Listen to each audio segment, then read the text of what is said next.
ഇനി നോക്കാം. നമുക്ക് നോക്കാം എനിക്ക് വേണ്ട സാധനങ്ങൾ എന്തൊക്കെയാണ്. അതിന് വേണ്ടിയിട്ട് ഞാനിവിടെ 1/2 കിലോ കടല ഇട്ടിട്ടുണ്ട്. ഈ കടല ഞാനിവിടെ ഒരു 7 മണിക്കൂർ വെള്ളത്തിലിട്ടിട്ട് കുതിർത്തിരുത്തുണ്ട്.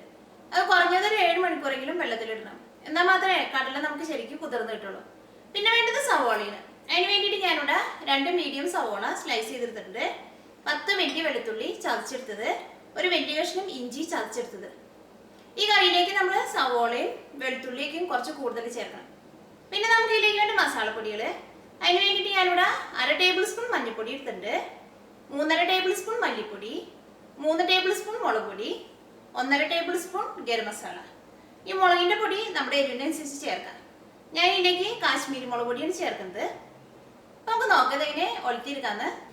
ഇനി നമുക്ക് കടല വേവിച്ചെടുക്കാൻ വേണ്ടിയിട്ട് കുക്കറിലേക്ക് കടല ഇടാം. കടല വേവാൻ ആവശ്യത്തിന് വെള്ളം ചേർക്കാം.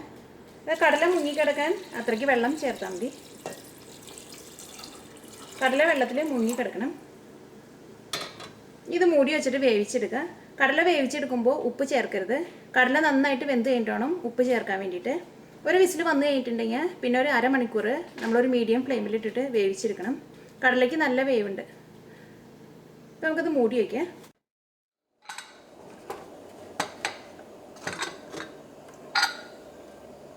ഇപ്പോൾ കടല നന്നായിട്ട് വെന്തിട്ടുണ്ട്. ഈ കടല എടുത്തിട്ട് നമുക്ക് ഒലത്തിയെടുക്കുക. ഈ കറി നമുക്ക് ഒലത്തിയെടുക്കാൻ വേണ്ടിയിട്ട് ഒരു പാൻ വെച്ചിട്ട് ചൂടാക്കുക. ഇതിലേക്ക് കുറച്ച് വെളിച്ചെണ്ണ ഒഴിക്കാം. കടലേക്ക് ഒലത്തിയെടുക്കുമ്പോൾ കുറച്ച് വെളിച്ചെണ്ണ കൂടുതൽ ഒഴിക്കണം. അപ്പോഴായിരിക്കും കറിക്ക് നല്ല ടേസ്റ്റ് ഉണ്ടാവുക. ഇപ്പോൾ വെളിച്ചെണ്ണ നന്നായിട്ട് ചൂടായിട്ടുണ്ട്. ഇതിലേക്ക് നമുക്ക് സവോള ചേർക്കാം. ചതച്ചെടുത്ത വെളുത്തുള്ളി ചേർക്കാം, ഇഞ്ചി ചേർക്കാം, കറിവേപ്പില ചേർക്കാം.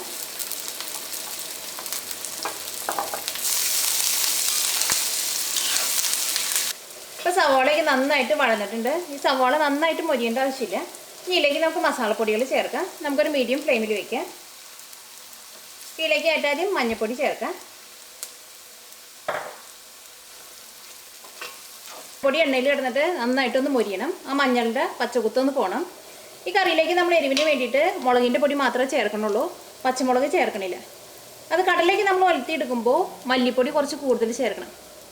മല്ലിപ്പൊടിയാണ് കുറച്ച് കൂടുതൽ ചേർക്കുമ്പോൾ പച്ചമുളക് ചേർക്കുന്നതിനേക്കാളും കൂടുതൽ ടേസ്റ്റ് ഉണ്ടാവുക മുളക് പൊടിക്കായിരിക്കും. അപ്പോൾ നമ്മുടെ കറിക്ക് നല്ലൊരു കറുത്തൊരു കളറും കിട്ടും. അപ്പോൾ മഞ്ഞൾപ്പൊടി എണ്ണയിൽ കിടന്ന് നന്നായിട്ട് മുരിഞ്ഞിട്ടുണ്ട്. ഇതിലേക്ക് നമുക്ക് മല്ലിപ്പൊടി ചേർക്കാം.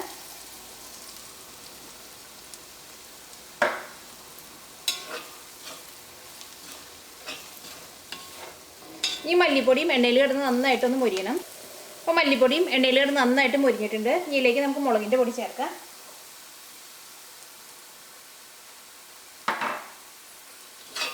മുളക് പൊടിയൊക്കെ നമ്മുടെ എരിവിനനുസരിച്ച് ചേർക്കാം.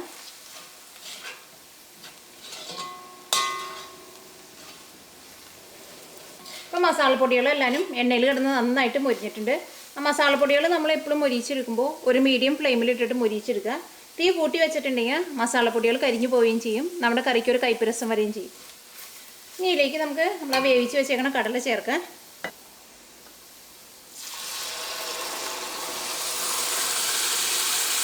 ഈ കടല നമ്മൾ വേവിച്ചെടുക്കുമ്പോൾ ഇങ്ങനെ ചെറിയ വെള്ളത്തോട് കൂടിയിട്ട് വേണം വേവിച്ചെടുക്കാൻ വേണ്ടിയിട്ട്.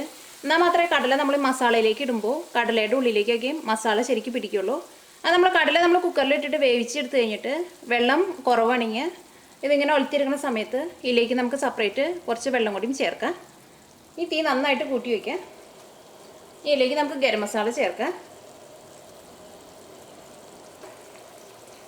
ഇനി ഉപ്പ് ചേർക്കാം. ആ കടല നമ്മൾ വേവിച്ചെടുത്തപ്പോൾ ഉപ്പ് ചേർത്തിട്ടുണ്ടായിരുന്നില്ല. കടല വേവിച്ചെടുക്കുമ്പോൾ ഉപ്പ് ചേർത്തിട്ടുണ്ടെങ്കിൽ കടല ശരിക്കും വെന്ത് കിട്ടില്ല. ഇതെല്ലാം കൂടിയിട്ട് നന്നായിട്ടൊന്ന് മിക്സ് ചെയ്യാം.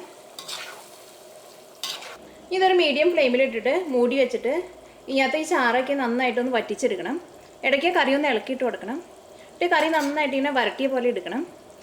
നമുക്ക് മീഡിയം ഫ്ലെയിമിലിട്ടിട്ട് മൂടി വയ്ക്കാം. ഈ കറി നമ്മൾ എടുക്കുമ്പോൾ ഇതേപോലെ ചെറുതായിട്ടിങ്ങനെ ചാറോട് കൂടിയിട്ട് വേണമെങ്കിൽ ഇതേപോലെ എടുക്കാം. ഈ ഭാഗമായിരിക്കും നമുക്ക് പൂട്ടിൻ്റെ കൂടെയൊക്കെ കഴിക്കാൻ വേണ്ടി പറ്റിയത്. ഞാനിവിടെ ഒന്നും കൂടിയും ഡ്രൈ ആക്കിയിട്ടാണ് എടുക്കുന്നത്. അപ്പോൾ ഒന്നുകൂടി ഒന്ന് മിക്സ് ചെയ്തിട്ട് ഒരു മീഡിയം ഫ്ലെയിമിലിട്ടിട്ട് ഒന്നുകൂടി ഒന്ന് മൂടി വയ്ക്കാം. ഈ കറിയിൽ ചാറൊക്കെ പറ്റിയിട്ട് ഈ കറി നല്ല ഡ്രൈ ആയിട്ടുണ്ട്. നമുക്ക് തീ ഓഫ് ചെയ്യാം. അപ്പോൾ കടല ഒലത്തിയെടുത്തത് റെഡി ആയിട്ടുണ്ട്.